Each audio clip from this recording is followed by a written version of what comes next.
It was the beginning of May 1944, and the sky over occupied northern France looked like a minefield of clouds and smoke. The 9th United States Army Air Force was intensifying its attacks to weaken German defenses before D-Day, still a closely guarded secret. That morning, B-26 Marauder bombers from the 386th Bomb Group, taking off from the Great Dunmow Base, crossed the English Channel toward Évreux, an industrial target south of Rouen. Below, German anti-aircraft artillery spat black clouds of flak. The air smelled of gunpowder and fear. High above, P-47 Thunderbolt fighters from the 367th Fighter Group, based at Stony Cross, provided cover. They were robust, noisy machines, heavy as flying tanks. Each carried 8 50-caliber machine guns ready to tear through the air. The radio crackled with interference and shouts, echoes of communication barely surviving amid the roar of engines. And over it all, a gray and white mist stretched out, thick enough to swallow the entire horizon. The mission was, in theory, simple. Escort the bombers, eliminate any Luftwaffe interceptors, and return before noon. But the weather reports were wrong, and badly so. Curtains of smoke released by the Allies themselves to confuse ground artillery rose higher than expected, blocking visibility completely. In minutes, the sky became a veil, and behind that veil, no one knew anymore who was friend or foe. Through the lenses of a P-47, what was seen were only shadows and indistinct shapes, medium silhouettes, straight wings, long tails. For exhausted pilots, any form in that gray sea could resemble a Junkers U-88, the German bomber that most tormented American missions. The tense, saturated mind filled in what the eyes couldn't distinguish. The confusion wasn't just in the air, it was in the soul. Down below, the B-26s pressed on steadily, flying at 4,000 meters altitude, sticking to the route with military discipline. Inside each bomber, 6 men shared the cramped space: pilot, co-pilot, navigator, gunner, radio operator, and flight engineer. The metallic clatter of defensive machine guns echoed in the fuselage. The navigator sweated, the pilot gripped the yoke, and everyone prayed not to see smoke rising from their own wing. That's when, at 09:18, the mistake happened. A Thunderbolt pilot, flying over the clouds east of Évreux, spotted a formation of bombers partially obscured. At that distance, under that gray veil, the white insignia looked like black crosses. He didn't hesitate. He nosed down the fighter, locked the target, and squeezed the trigger. The 8 Browning 50 caliber spat fire. The roar of the machine guns mixed with the radio, which exploded in static. The projectile streaked through the air and hit the first B-26 in the left wing. Inside, the co-pilot screamed, "They're ours! They're ours!" But it was too late. The commander yanked the lever and ordered evasive maneuvers, believing it was a German attack. The defensive guns fired back, but ironically, the target had the same white stars on its wings. The chaos had begun. A battle between allies, invisible even to those fighting it. The other P-47s, seeing the movement, assumed the bombers were under enemy attack and dove in too. The sky turned into a whirlwind of tracers and smoke. The radio became a chorus of shouts, coordinates, and interference. No one knew who was shooting at whom. In less than 2 minutes, the air over Évreux was a suspended inferno, and down on the ground, German soldiers watched, confused, as the Americans destroyed themselves. At the base in East Anglia, radar operators tried to make sense of what was happening. The formation positions didn't match, and recall orders were issued but lost in the static noise. At 10 o'clock, command canceled the operation. Some B-26s returned with holes in their fuselages. Others never came back. The P-47s landed in silence, unaware of what they'd done. On that May 9th, 1944, the European sky went blind, and for the first time, the Americans discovered that, amid the smoke, even the hero can miss the target. The enemy that day didn't wear black crosses. It wore the same white stars. Back in England, at the Great Dunmow Airfield, the sound of engines fell silent before noon. It was May 9, 1944, just hours after the incident over Évreux. The 386th Bomb Group returned in small groups, some with riddled wings, others limping onto the runway. Ground crews rushed to receive the planes, but soon noticed something odd. The holes in the fuselages were too symmetrical. They were machine gun rounds from American guns, not shrapnel from German flak. In the hangars, the atmosphere was one of disbelief. Mechanics and armament engineers exchanged glances, lacking the courage to voice what everyone already suspected. The smell of burnt oil and hot metal mixed with the heavy silence of a base beginning to grasp what had happened. When Captain Ernest Haskins, the unit commander, arrived at the main hangar, he found the team gathered around one of the damaged B-26s. He looked at the perforations in the fuselage and needed no explanation. The bullets that hit the bomber were .50 caliber, American. Shortly after 14, Haskins was summoned to the operations center. There, officers from the 9th Air Force and the 9th Fighter Command pored over radio reports, maps, and flight logs.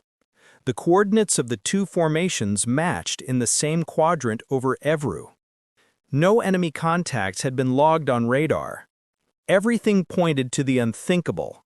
The P-47 Thunderbolts had attacked their own bombers.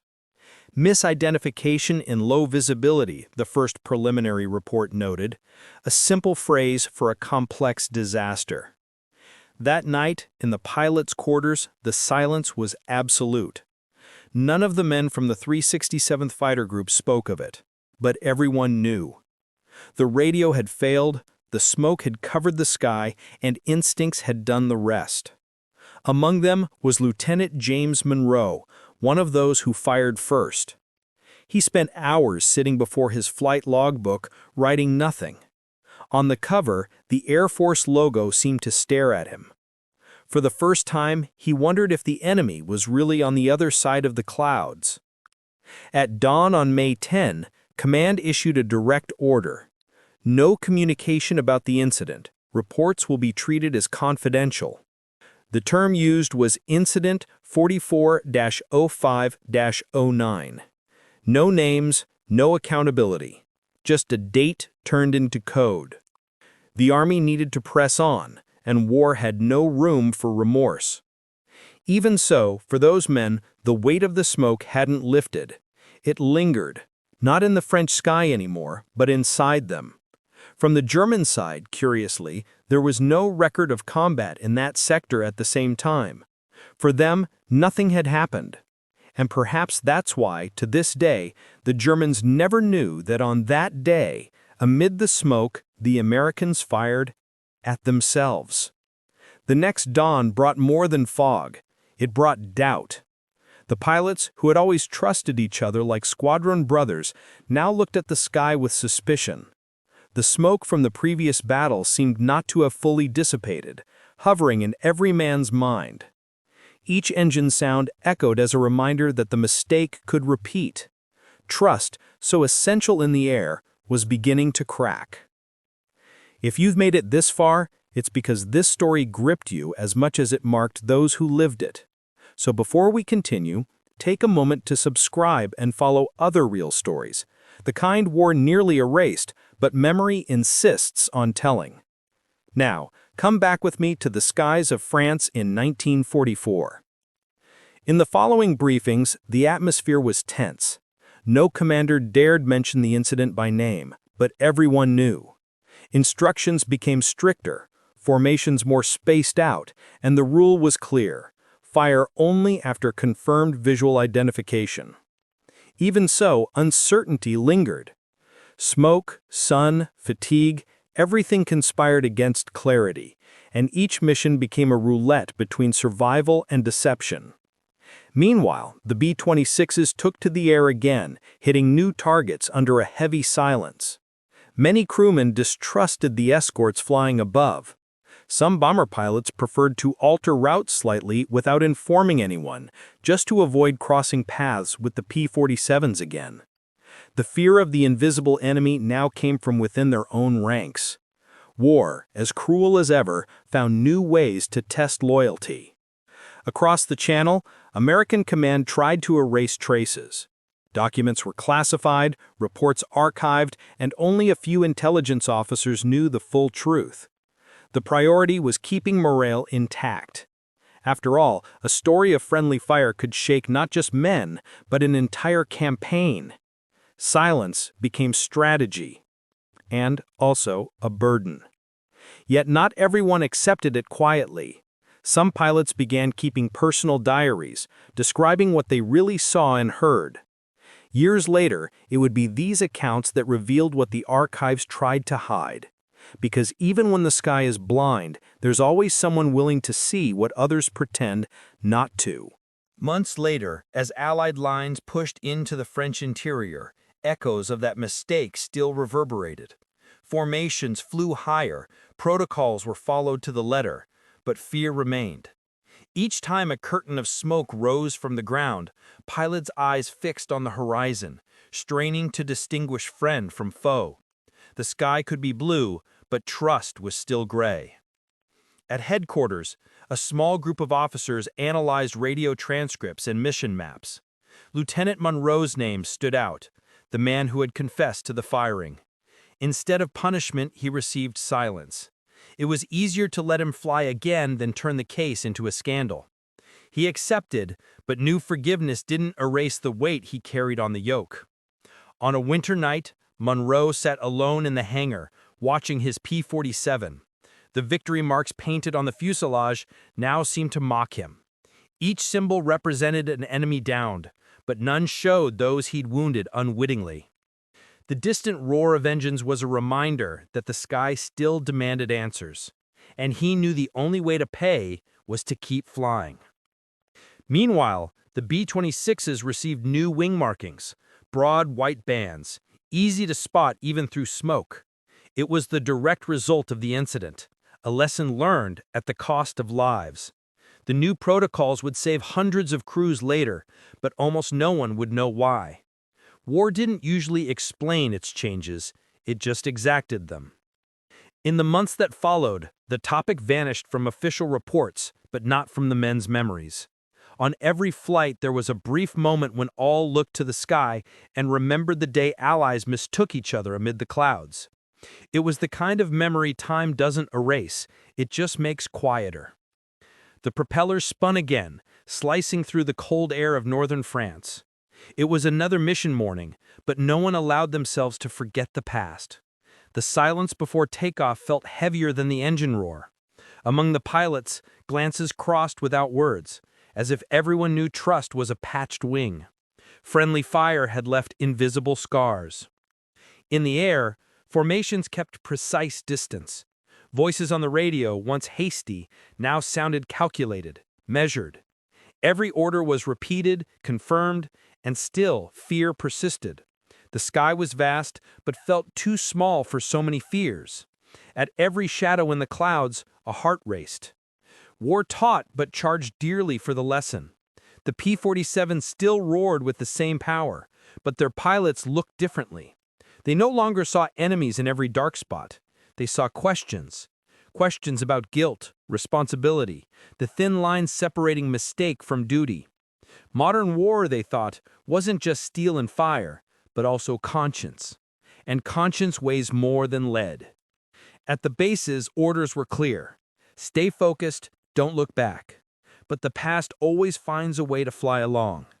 Letters sent to families of those who didn't return never mentioned mistake. They spoke of sacrifice, mission accomplished, and those words rang as right as they were hollow. Silence was the most efficient way to protect reputations. When the day ended and the sun set over the muddy runways, some men lingered, watching the horizon. The distant engine noise faded, leaving only the sound of the wind. It was the sound of silence, the same that had echoed in the moment they realized they'd fired on friends, a sound that would never leave them in peace. As Allied troops advanced, war shifted scenes, but not nature. The sky remained the most unpredictable field. Each mission was a roulette spinning between clouds and flak. And while American newspapers exalted heroes, the pilots knew the truth. Heroism didn't always come with medals. Sometimes it came with guilt, disguised as silence. The 9th Air Force Command ordered a full review of attack and escort routes. Formations were redesigned and new markings identified Allied bombers. Technology, however, couldn't erase the human factor. A burst of smoke, a misinterpreted glint, and it could all start over. The mistakes still lurked, invisible as the fog. Some pilots requested transfers to other units, unable to keep flying alongside the same faces. Others stayed silent, preferring to carry the weight alone. The Army called it combat fatigue, but it was deeper. It was the burden of knowing that, amid confusion, the finger that protects can also wound. The line between duty and regret had never been so thin. Lieutenant Monroe, now promoted to squadron leader, carried that weight in silence. No one spoke of the past, but he saw it reflected in every takeoff. On each new mission, he looked at the painted wings and remembered why those white bands were there. They were memories disguised as safety measures, reminders painted with ink and remorse. The incident report remained locked in a confidential file. No historian would see it for decades. But among veterans, the story was told in whispers on cold tent nights. A mistake that cost lives, but taught caution. And even if the world never knew, they did. The price of error was to fly with it forever. Time marched on, but the fog of the past still hung over the pilots' heads. Each new operation felt like an attempt at redemption, even if no one said it aloud. Air victories were celebrated, but with a restrained, almost melancholy joy. The sound of machine guns still recalled the sound of the mistake. Smoke for them would never be just smoke again. Monroe, now more seasoned, watched the new recruits closely. They were young, full of energy, with that confidence only the unscarred still have. He instructed them firmly: identify before firing, confirm twice. None understood the urgency behind those words. For them, it was just another protocol. For him, it was a prayer. Missions continued, and the sky sometimes clouded over again. Smoke curtains from ground battles rose like ghosts, and each time it happened, Monroe felt the same chill in his gut. It was as if war insisted on reminding him the past never stays behind. The wind carried away the smoke, but not the guilt. That remained. In the quarters, men told stories, laughed loudly, tried to forget, but there was always a moment when the laughter stopped and eyes drifted. Everyone had something they'd rather not remember. And in that war, forgetting was almost a form of survival. Every memory could be a crash, and no one wanted to crash again. On a cloudy afternoon, as the squadron prepared for another mission, Monroe looked at the sky and murmured, "Today, no mistakes." The radio crackled, propellers began to spin, and for an instant, the silence felt heavier than the engine roar. The past was there, invisible, flying with them, mixed into the fog of memory. In the following months, files began to pile up. Reports, photographs, transcripts, all carefully stored under confidentiality seals. The incident between the P-47s and B-26s became a faceless, voiceless file number. The official story preferred to call it an air synchronization error. And so, the truth was buried under layers of bureaucracy and shame. But some truths won't stay silent. One intelligence officer, intrigued by the case, began copying report excerpts before they vanished. He knew it wasn't just a technical mistake, it was a warning. He kept the copies secret in a diary, promising himself the world would one day know. War wasn't made only of glory, it was also of blunders. Meanwhile, Monroe's squadron followed its mission routine. The skies of France and Belgium became familiar, but the weight stayed the same. Each flight was a mix of duty and penance. The past seemed to fly parallel, invisible, reminding them war forgives neither the innocent nor the repentant. It just goes on, indifferent. During an inspection, Monroe was called to the command room. There, a superior handed him a sealed envelope. "This report won't exist tomorrow," the colonel said, eyes steady. Monroe pocketed it without opening. He knew exactly what was inside. And he also knew that sometimes opening the truth is more dangerous than keeping it locked. That night, alone in his quarters, he lit a cigarette and stared at the envelope. The distant sound of planes echoed like a reminder of all he'd lost. Without a word, he slipped it inside his jacket and walked toward the runway. The wind blew cold, and the paper fluttered slightly. The truth, for now, still needed to stay hidden. It was past 8:40 a.m. when the 9th Air Force radars logged the formations departing from Great Dunmow Base in East Anglia. 60 B-26 Marauders from the 386th Bomb Group crossed the English Channel toward Évreux in Normandy. The mission? Destroy fuel depots and rail lines. The sky was clear at first, but dense smoke began rising from French soil, a byproduct of prior bombings. Visibility dropped in minutes. The P-47 Thunderbolts from the 367th Fighter Group, which took off from Stony Cross at 08:15, were assigned as escort.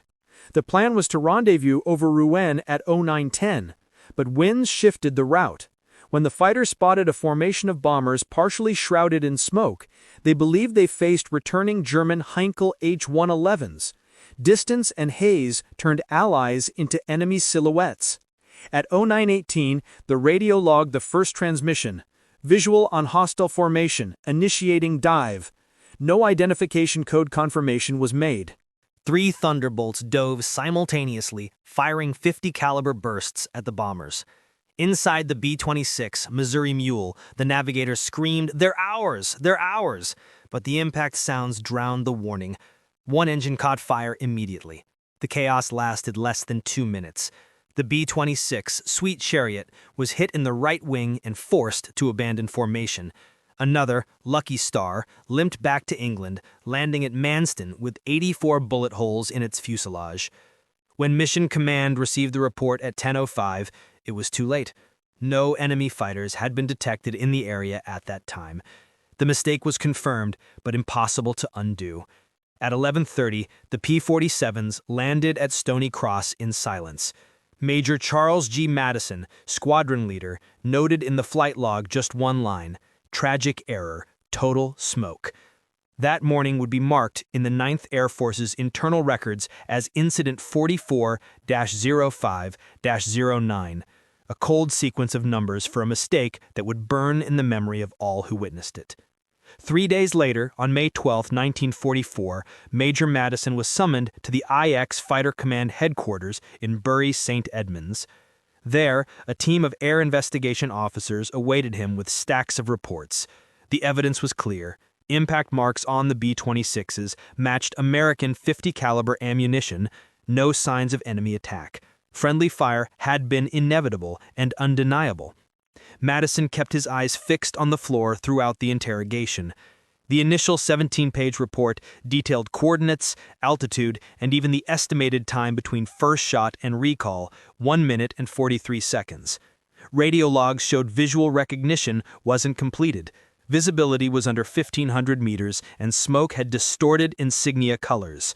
To the pilots, the B-26s looked too dark and German-tailed.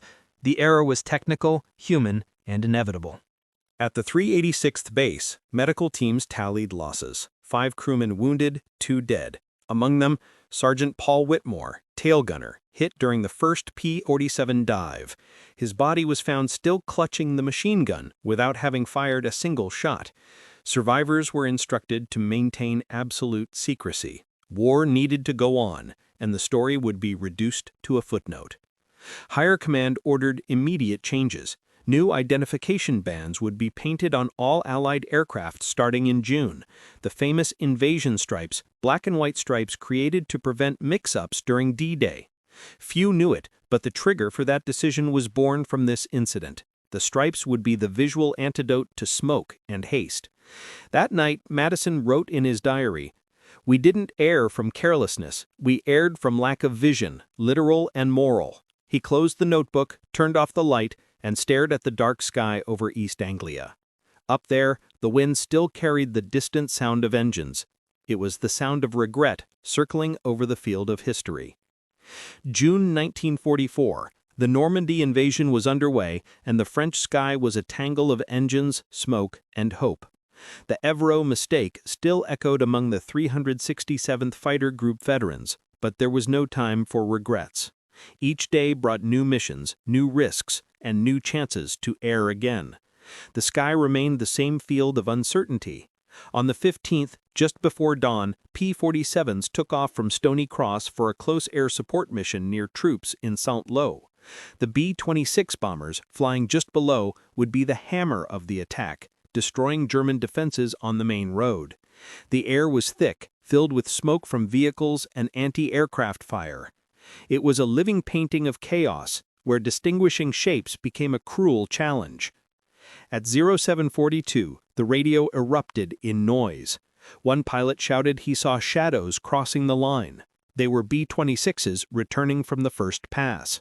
By instinct, 2 P-47s dove, but were halted by the squadron leader. "Negative, they're ours," he ordered firmly. The silence that followed was the most deafening of all. For seconds, history nearly repeated, and was stopped only by memory and fear. From that day, Monroe, now a major, established an informal code among pilots, 3 short radio taps before any attack, as a confirmation request. Simple, but effective. It was a way to ensure no one fired before seeing. The gesture spread to other groups, becoming a conditioned reflex, a reminder that, in the air, patience can save more lives than aim. At 0930, with the mission complete and troops advancing, Monroe flew over the smoking Normandy fields. Down below, hell. Up above, silent redemption. The May 9 mistake still haunted him, but that day he realized something new. Sometimes true heroism lies in holding fire, not pulling the trigger. As war's end approached, many 9th Air Force files were reorganized and sealed. Incident 440509 nearly vanished among victory reports, losses, and statistics. But a secretly made copy survived. His name was Lieutenant Harold Keene, communications officer. He knew that story wasn't just a mistake, it was a warning about human fragility in wartime. In 1945, before demobilization, Keene sent a letter to Major Monroe, already back in the United States. "Some mistakes shouldn't be forgotten," he wrote. Inside the envelope, he included a copy of the original report pages marked with handwritten notes. It was an uncomfortable legacy, but necessary. Monroe stored the document in a metal box, alongside his flight insignia. Decades later, in 1972, an Air Force historian found the dossier in Monroe's personal collection, long after his death. Report 440509 was finally recognized as one of the first documented friendly fire cases in American aviation over Europe. The file, restored and declassified in 1984, revealed details confirming what the pilots had tried to forget.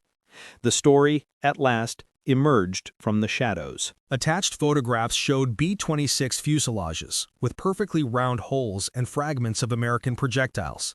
They were cold images, but spoke for themselves. Amid Europe's liberation glory, there was the reminder of a mistake, a testament that war doesn't distinguish between courage and confusion when the sky is blind. Today, the original report rests at the Air Force Historical Research Agency in Maxwell, Alabama. On the cover, Madison's 1944 pencil note still reads, "It was never the enemy. It was time, smoke, and us." A simple but powerful phrase, and perhaps the most honest epitaph ever written about World War II in the air. Summer 1945, war was winding down, and Europe began breathing again. Air bases in East Anglia emptied one by one, and 367th Fighter Group pilots prepared to go home. Many returned with medals, others with scars, and some with ghosts. Among them, now Lieutenant Colonel James Monroe, who carried every detail of that May 9 in his mind. No decoration would erase what he'd seen. On his last day before leaving, Monroe walked the Stony Cross runway at dusk. The field was silent, covered in tall grass and shadows of planes long gone.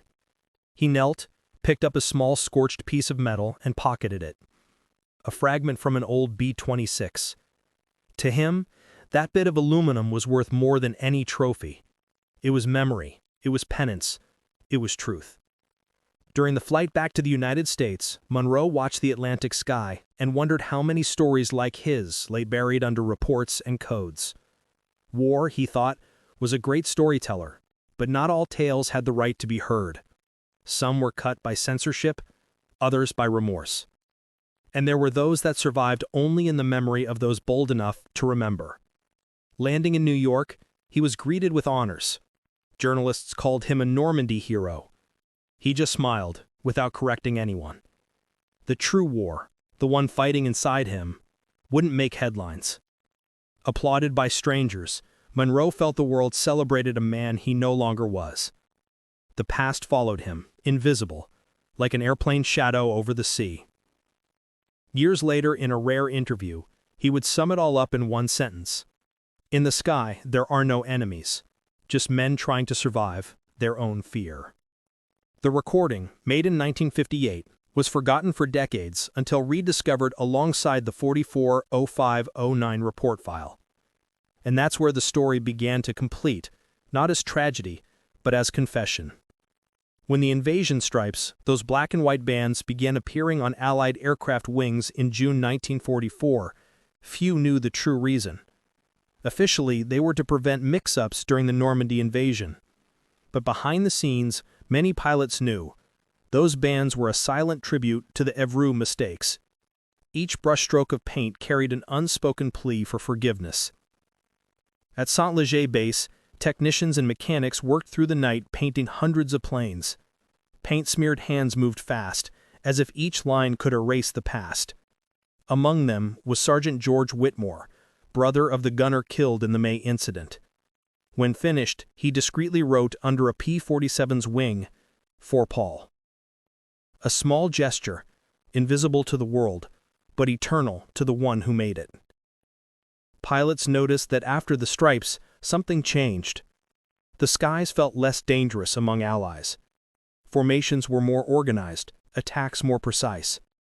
It was as if aviation itself had learned to see better, not just with eyes, but with conscience. The Évreux tragedy, though silenced, left a lesson that would span generations of pilots. In 1960, when P-47s were officially retired from active service, some veterans attended the ceremony.